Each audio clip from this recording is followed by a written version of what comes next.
오늘 우리에게 허락하신 하나님 말씀을 공독하겠습니다. 요한복음 10장 7절부터 10절까지의 말씀입니다.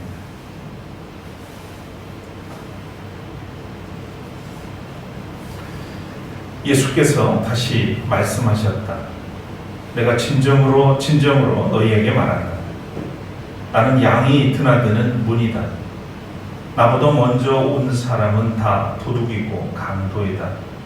그래서 양들이 그들의 말을 듣지 않았다. 나는 문이다. 누구든지 나를 통하여 들어오면 구원을 얻고 드나들면서 꼴을 얻을 것이다. 도둑은 다만 훔치고 죽이고 파괴하려고 오는 것뿐이다. 나는 양들이 생명을 얻고 또 더 넘치게 얻게 하려고 왔다. 이는 주님의 말씀입니다. 하나님께 감사드립니다.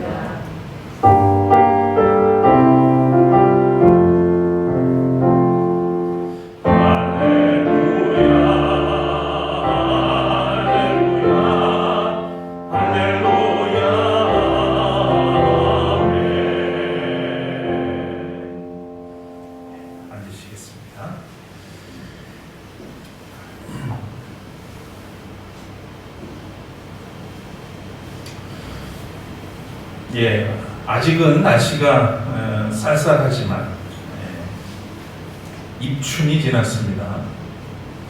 입춘은 한자 그대로 봄이 서다라고 하는 그런 뜻이 있죠. 영어로 봄은 스프링입니다.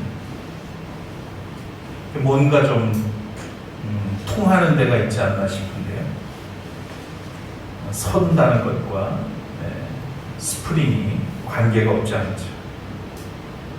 새싹이 돋아나고 꽃이 피는 계절을 우리는 봄이라고 부릅니다. 그런데 사실은 그보다는 볼 것이 하도 많아서 봄이라고 한다고 합니다. 한겨울을 헤치고 봄이 서듯이 우리도 코로나 감염으로 인한 우울한 시대를 딛고 스프링처럼 일어나서 생명을 바라볼 수 있는 그런 삶이 되기를 소망합니다. 오늘도 우리 주님의 위로와 평강이 온 마음으로 주님을 바라보는 우리 모두에게 임하기를 빕니다. 오늘은 에고에이미 세 번째 나는 양들의 문이다 말씀하신 주님의 자기 선언에 관해서 말씀을 나누겠습니다.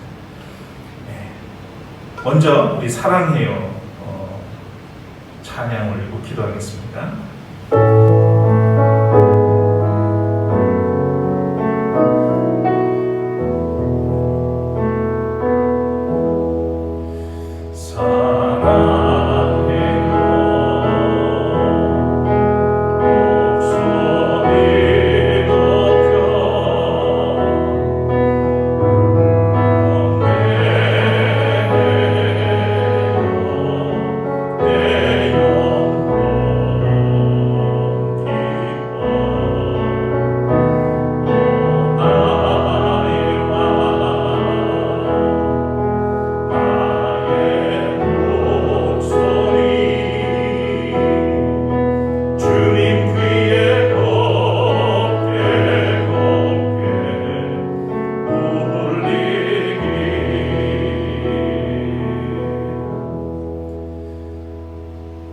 주님, 오늘도 우리 한 사람 한 사람 주의 은혜 가운데 머물게 하시고 예배자로 불러주셔서 이 시간 주님을 찬양하며 경배하게 하시니 감사합니다.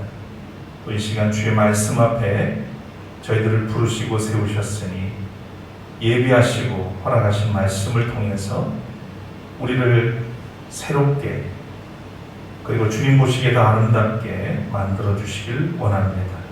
성령께서 우리의 마음과 생각을 다스려 주시고 오직 주의 말씀에 경청하게 하시며 그 마음 가운데 주시는 은혜와 깨달음과 결단으로 더 성숙한 믿음의 길로 나아가도록 인도해 주옵소서. 부족한 종에게도 은혜와 능력과 지혜를 더하여 주셔서 오직 주의 뜻만 전달할 수 있도록 선포할 수 있도록 이끌어 주시옵소서.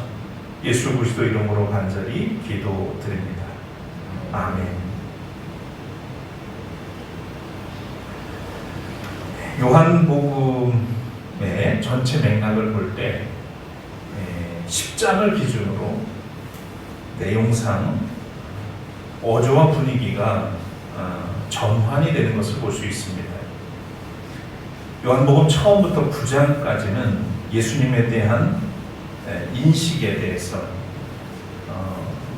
사람들 간에 또는 예수님과 또 종교 지도자들 간에 치열한 논쟁을 벌이게 되고 그것을 보여주죠. 예수는 누군가? 땅에서 난 자인가? 하늘에서 오신 분인가? 또 사람의 아들인가? 하나님의 아들인가? 이렇게 논쟁을 벌이는 가운데 요한복음의 앞부분에서는 다소 엄격한 어조로 예수님을 말씀 또는 빛, 생수, 진리 이런 상징적인 것들에 비유해서 증언하는 것을 볼 수 있죠. 특히 사람을 구하러 세상에 오신 하나님의 아들이라고 하는 점을 강조하고 계시하고 있습니다. 그런데 요한복음 20장을 부터 20장을 기준으로 볼 때 그 앞에는 빛의 신비에 대해서 말하고 있다면 10장 후반부는 사랑의 신비를 나타내주고 있습니다. 그렇게 전환이 되어가는 것이죠.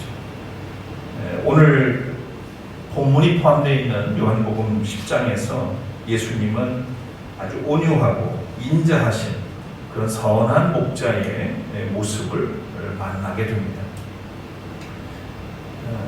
우리는 앞서서 나는 생명의 빵이다 하신 예수님의 자기 계시에 대해서 말씀을 나눴습니다. 우리는 썩어질 양식이 아니라 썩지 않을 영원한 생명의 양식을 먹어야 함을 말씀하셨죠. 그래서 예수의 살과 피를 먹음으로 우리는 영생할 수 있음을 알려주셨습니다.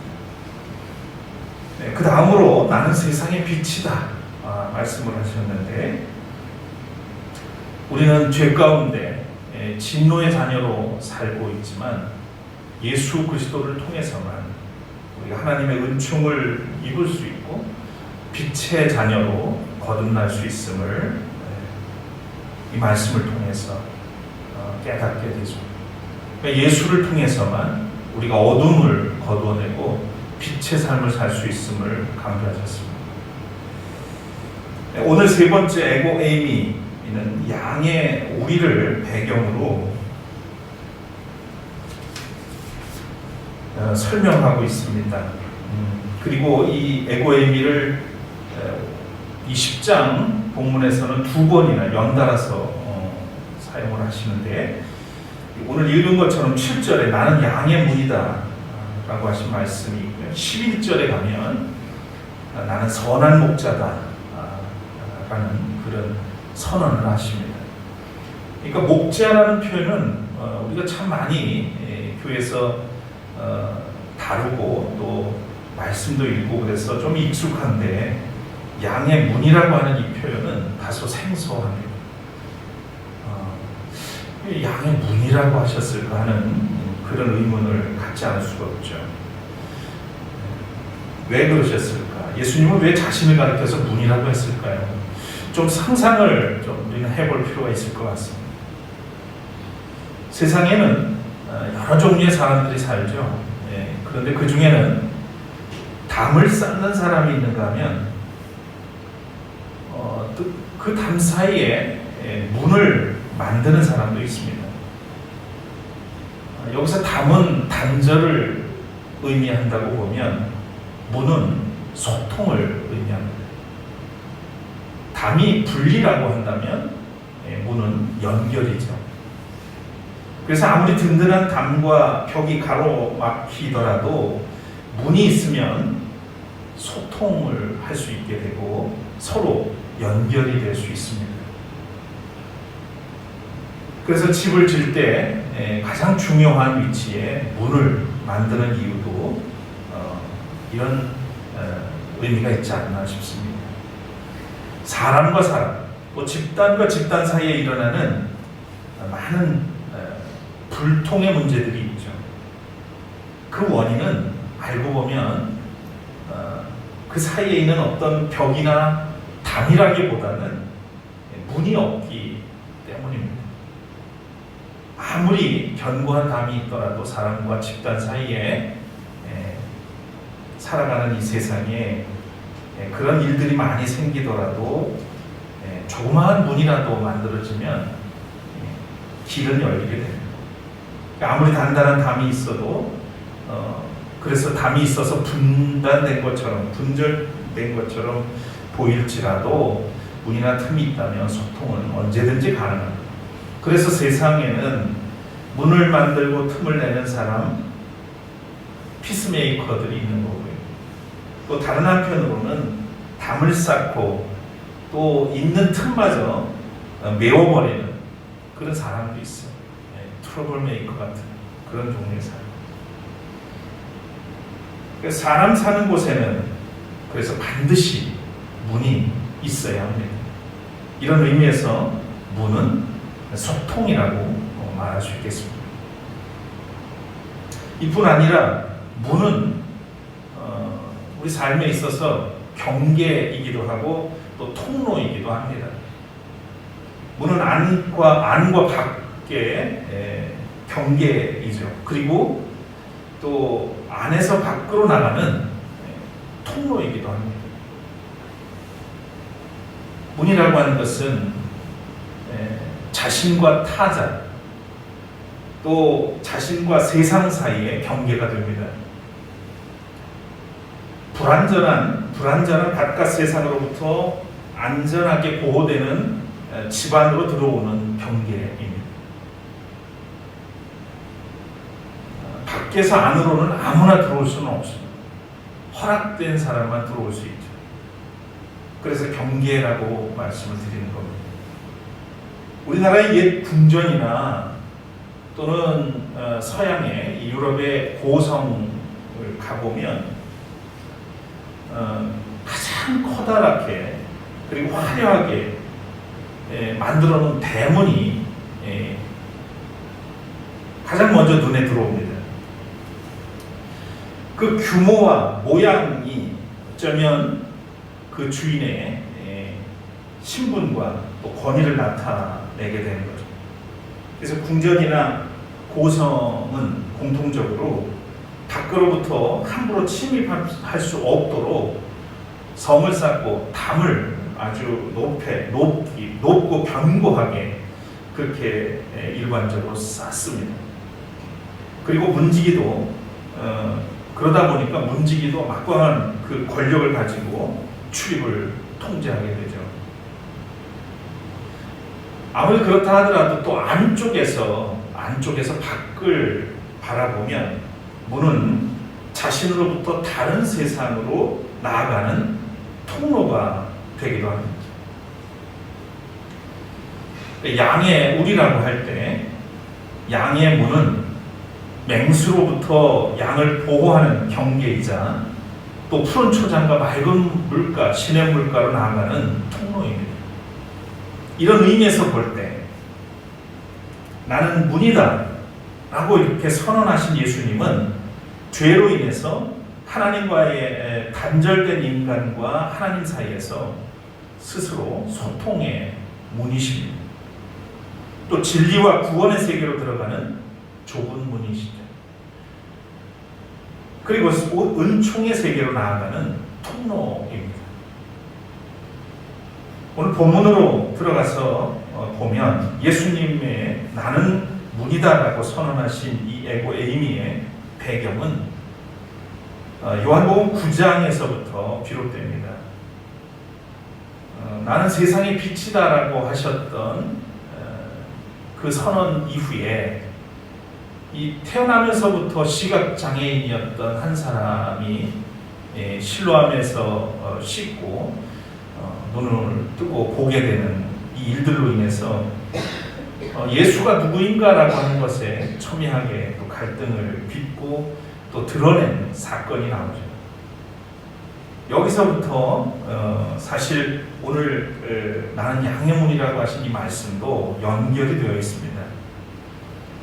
시각장애인으로 태어난 사람을 치유하신 후에 이 유대 종교 지도자들과 대립과 갈등 상황이 벌어진 다음에 선포하신 말씀입니다. 그러니까 예수님은 바로 이런 상황에서 목자와 양의 비유로 말씀을 전하시는데, 오늘 본문에 등장하는 목자는 왕 또는 참된 지도자를 의미한다고 보겠죠. 그리고 여기 나오는 도둑과 강도, 이들은 하나님이 선택한 백성을 공격해서 괴롭히는 그런 권력자들을 의미한다고 보겠습니다. 그래서 요한복음에서는 빛의 자녀들에게 율법의 잣대를 들이대면서 핍박하는 바리새인과 또 율법 교사들, 바로 이런 유대주의, 유대교의 엘리트들, 이들을 가리켜서 도둑이요 강도다 이렇게 말씀을 비유적으로 하셨습니다. 앞서 설명한 것처럼 문은 안과 밖의 경계이죠. 양들도 이 문으로 들어가야 저녁에 한기와 또 맹수의 습격으로부터 안전합니다. 주인은 문으로 드나들죠. 그러나 보통 문지기가 있어서 출입 통제를 받기 때문에 양을 훔치는 도둑이나 강도들은 정상적인 방식으로 들어올 수가 없습니다. 그래서 담을 넘거나 어떤 모양으로는 숨어들게 되는 거죠. 예수님은 문의 의미를 그래서 오늘 본문에서 이렇게 설명하셨습니다. 나는 문이다. 누구든지 나를 통하여 들어오면 구원을 얻고 드나들면서 꼴을 얻을 것이다. 양들이 살 수 있는 길은 이 문을 통과할 때만 가능합니다. 예수 그리스도를 통해서 하나님의 구원과 생명의 은혜를 얻을 수 있음을 강조하신 겁니다. 문이 중요한 이유는 통로, 즉 방향과 목적지를 결정하기 때문입니다. 양이 목자가 아닌 강도를 만나서 따라가면 양의 우리가 아닌 강도의 소굴로 들어가게 되겠죠. 그래서 생명마저 위협받을 수 있습니다. 마태복음에 나오는 예수님의 산상설교에 보면 좁은 문과 넓은 문을 비유해서 하신 말씀이 나옵니다. 좁은 문으로 가거라. 멸망으로 이끄는 문은 넓고 그 길이 널찍하여서 그리로 들어가는 사람은 많다. 생명으로 이끄는 문은 너무나도 좁고 그 길이 비좁아서 그것을 찾는 사람이 적다. 그랬습니다. 좁은 문으로 들어가야 산다 하는 말씀입니다. 어느 문으로 들어가느냐에 따라서 생명이 좌우됩니다. 좁은 문이 생명의 문이고 넓은 문은 멸망으로 인도하는 문이고, 많은 사람들이 선택한 문이 꼭 답은 아닙니다. 그러니까 많이 뭔가 한다고 해서 또 많이 모인다 해서 그것이 항상 옳다고 얘기할 수는 없다 하는 얘기죠. 오히려 찾는 이가 많다는 것은 사람들의 욕망이 작동하고 있다는 증거일 수 있습니다. 주님의 말씀을 듣고 행하는 소수의 사람이 좁은 문으로 들어갑니다. 여기서 좁은 문이 곧 예수 그리스도이고 그것이 생명의 문인 것이죠. 예수께서 오늘 우리가 읽진 않았지만 1절부터 5절, 6절에 이렇게 비유를 들어서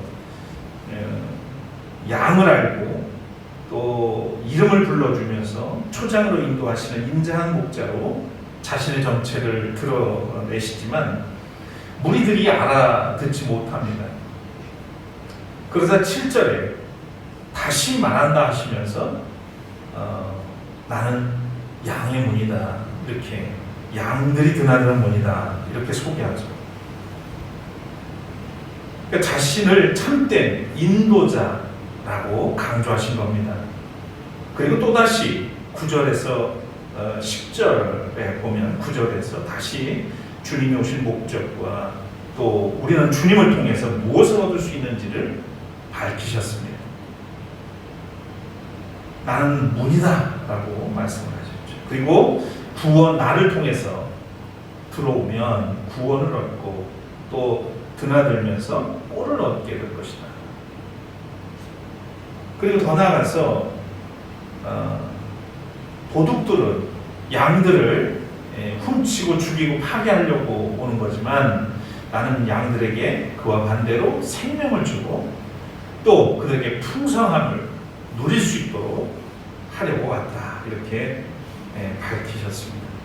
그러니까 예수님은 문을 통해서 무엇을 얻을 수 있는가를 우리에게 설명해 주신 것이죠. 첫째는 구원을 얻습니다. 문은 구원의 문이죠. 둘째로 우리가 예수님을 통해서 꼴을 얻게 됩니다. 앞서 선포하신 생명의 양식이죠. 주님에게 먹을 것이 풍부합니다.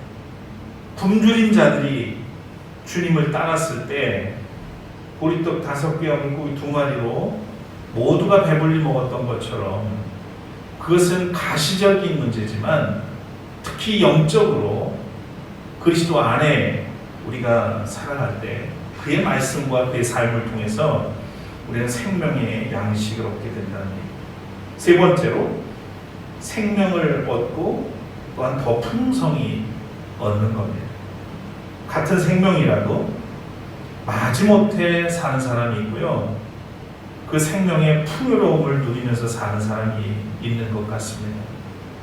우리가 같은 그리스도인이지만 어떤 분은 예수님을 영접하고 믿음을 가진 지 얼마 안 되지만 정말 매일 새롭게 그 주님 안에 있는 풍성함을 누리는 사람이 있는가 하면 조금 예수 믿은 지 됐다고 또 교회 생활 또 교회밥 좀 먹었다고 그러는데 알고 보면 맨날 이 무미건조한 생활을 하면서 빼떠러움해가지고 할 말 못하는 말 막 하고 다니면서 사는 그런 분들이 계시다고.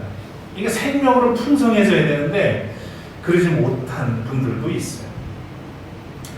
우리 교회는 없는 것 같아요. 저 옆에 어디 교회. 주님과의 관계를 통해서 누리는 이 은혜의 총량은 교회 다닌 연수에 비례하지 않습니다. 꼭 기억하셨으면 좋겠습니다. 우리가 주님과의 관계에서 누리게 되는 이 은혜의 총량은 교회 다닌 연수에 비례하지 않는다. 그럼 뭐에 비례하나? 주님과의 관계의 깊이에 비례합니다. 얼마나 내가 하나님과 또는 주님과 깊은 관계 속에서 사느냐에 따라서 그 은혜의 깊이가 달라집니다. 또 믿음의 삶의 이 범위와 차원이 다르게 되죠. 가끔 제가 해변가를 가보면 되게 세 부류의 사람들이 눈에 띕니다. 뭐 가까이 해변 있잖아요. 한번 가끔 가서 이렇게 보면 뭐 어디나 해변가에는 세 부류의 사람들이 보이는데요. 첫 번째 부류는 그냥 해변을 조용히 이렇게 걷는 사람들이 있어요. 또는 그 모래 위에 앉아가지고 남들 노는 거 구경하는 사람들이 있습니다. 이게 첫 번째 부류죠. 두 번째 부류는 신발을 벗고 양말을 벗고 찰싹거리는 물을 발을 담그고는 깔깔대고 낄낄대면서 노는 부류가 있어요.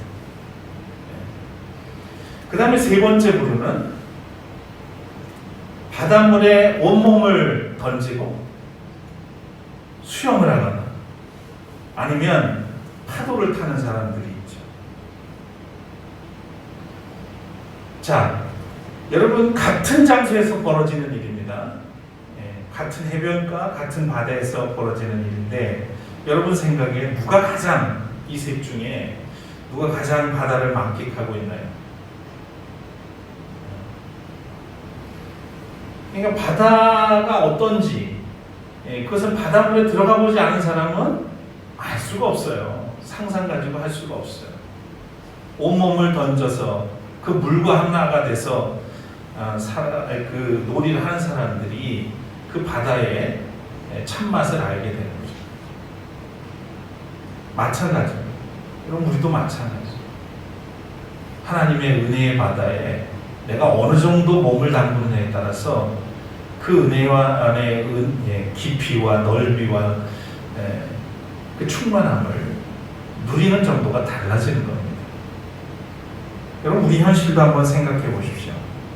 우리는 믿음 안에서 생명의 자유를 마음껏 누리고 있는가? 생명이 주는 그 기쁨과 만족함을 누리면서 나에게 그 충만함이 있는가?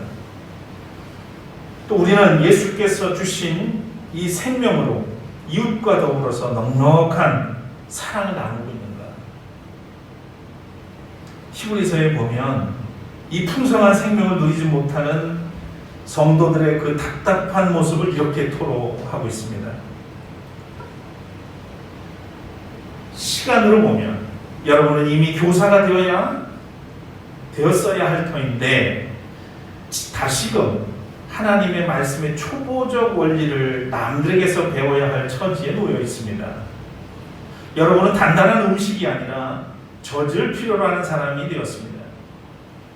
지금은 믿음이 자라나서 딱딱한 것을 사람이 성인이 되면 딱딱한 것을 먹을 수 있는 것처럼 배워야 하는데 그리고 가르칠 줄 알아야 되는데 그게 아니라 여전히 초보적인 신앙에 초보적인 교리에 그런 생활에서 머물러 있고 마치 애들이 다 이렇게 만들어주는 젖을 빨듯이 그런 상황에 놓여 있는 것이 옳은가라고 하는 물음인 것이죠.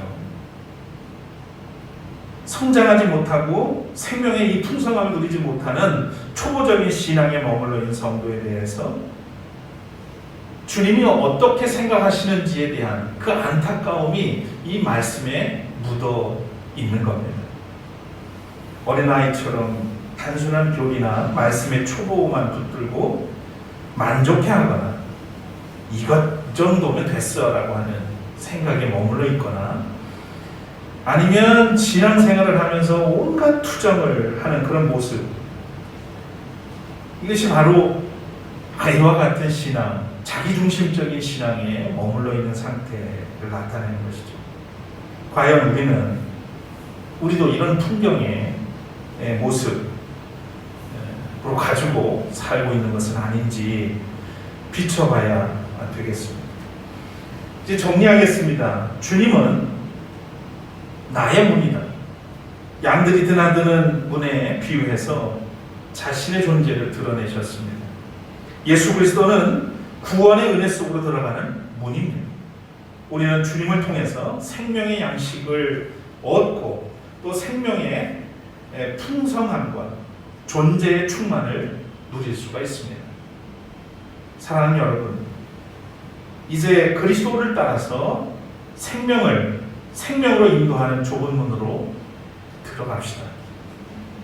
세상 속에서 담을 쌓고 벽을 세우는 사람이 아니라 문을 내고 틈을 만드는 사람이 되시기를 바랍니다. 끝으로 사람들이 하나님과 소통하도록, 또 사람과 사람 사이, 또 사람과 신앙 공동체 사이, 남과 부, 담으로 가로막힌 곳에 소통의 문을 내는 그리스도인, 또 세상에서 사랑과 화해와 정의의 통로가 되는 그런 성도들이 되시기를 주의 이름으로 축원합니다. 마지막으로 이해수녀님이 쓴 마음의 문이라는 시가 있어서 읽어드리겠습니다. 내 마음을 여는 순간 당신은 내게 와서 문이 되었습니다. 그 문을 열고 들어가 오래 행복했습니다.